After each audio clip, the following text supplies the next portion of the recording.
Are they seriously thinking that just by making gestures, a Palestinian state is going to come into existence? No, it is not that easy. There must be parameters set in order to establish any sort of sovereignty for a people who isn't really a people over a land that has no borders and no identified leadership of any kind. Call it Hamas or call it any of the other dozens of names of Islamic jihadist organizations that are determined to take over the world. Call it what it is and realize that anything you do to advance a Palestinian state is advancing their agenda. Now, I believe in the right of all human beings to self-determination, but to invent the concept of a people and to claim that therefore they deserve self-determination, that bears a bit of questioning when we learn and accept that none of these people are originally from this region, and there is no such thing as a people called Palestinians. It is a co-opted identity, an invented identity, and it is nothing other than a propagandized scheme.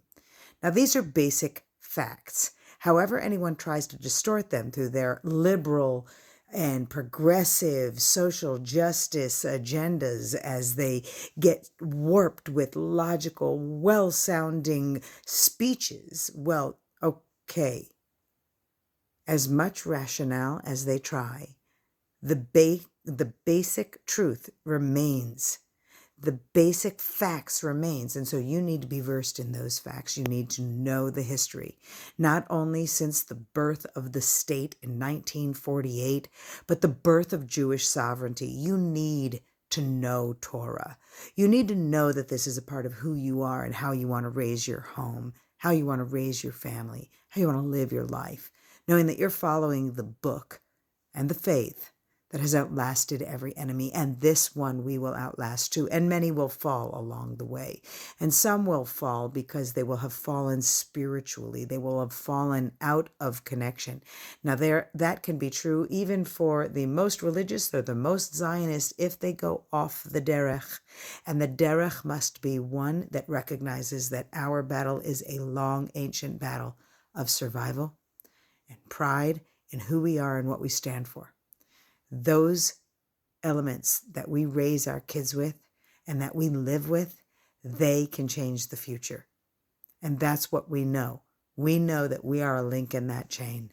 So I hope that you're finding a way to stay confident and to stay proud and find new avenues for your voice, and more importantly, raise that voice at home and with friends, and do what you can to stay informed and stay inspired. Isn't that what we all want? To be citizens of Israel or virtual citizens of Israel, wherever you may be in the world. If you are a part of this oneness, you feel more strong, you feel more confident, and don't let even the infighting get to you, because that is par for the course as well. We have been through it all before. We will survive it once again. So just think, all these declarations, they don't really mean anything because they have no set parameters. We, however, know that our parameters were set by God, set by the Torah, set by international law. So when we come around the corner to November 29th on the anniversary of the UN vote for the partition of Palestine and the establishment of a Jewish ancestral home and our state in our biblical gifted homeland that became fulfilled on May 14th, then we come together again for Declaration Day. So there is a lot that we can do to make declarations matter. We invite you to join us, be a part of it, be on the steering committee, and help to spread the word so that Declaration Day this year and every year continues to grow and to increase the awareness that people have as to the factual background to the history of the creation of the Jewish state and just how solid it is, because nothing in our rights here will ever waver as long as we stand strong.